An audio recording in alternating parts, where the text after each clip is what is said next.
We provide you the platform to turn your dreams into reality. Give wings to your aspirations with KR Mangalam University. हर साल भाद्रपद मास के कृष्ण पक्ष की अष्टमी को जन्माष्टमी का पर्व धूमधाम से मनाया जाता है, क्योंकि इसी दिन भगवान कृष्ण का जन्म हुआ था।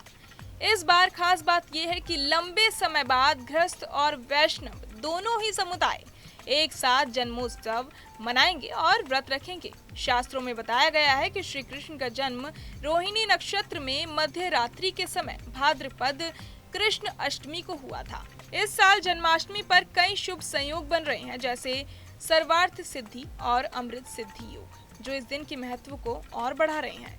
आचार्य सुरेंद्रनाथ चतुर्वेदी के अनुसार इस साल जन्माष्टमी 16 अगस्त को ही मनाना उचित है, क्योंकि अष्टमी तिथि का आरंभ 16 अगस्त की रात 11:48 को हो रहा है, लेकिन उदया तिथि 16 अगस्त को पड़ रही है और परंपरा के अनुसार उदया तिथि को ही पर्व मनाया जाता है। हालांकि रोहिणी नक्षत्र 17 अगस्त की सुबह 4:38 से शुरू होगा, लेकिन अष्टमी और रोहिणी का एक साथ मेल इस बार नहीं हो रहा है, इसलिए उदया तिथि को ही मान्यता दी जाएगी। जन्माष्टमी के दिन मंदिरों में भव्य सजावट, भजन कीर्तन, झांकियां और लड्डू गोपाल के झूला झुलाने की रस्में होती हैं। घरों में भी लोग पूजा पाठ करते हैं।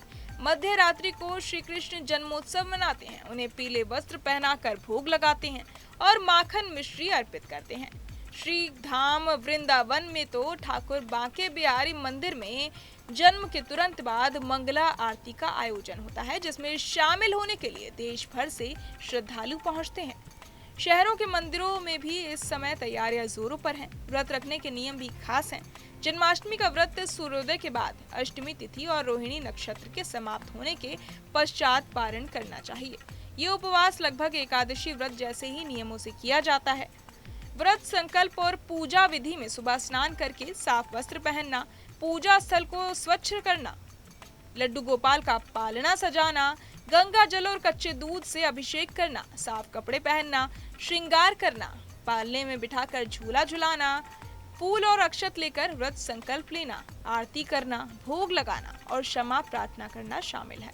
व्रत के आध्यात्मिक लाभ भी बताए गए हैं। ऐसा माना जाता है कि जन्माष्टमी का व्रत करने से संतान सुख की प्राप्ति होती है, मनुष्य अपनी इंद्रियों पर नियंत्रण पाता है और जीवन में सकारात्मक ऊर्जा का संचार होता है।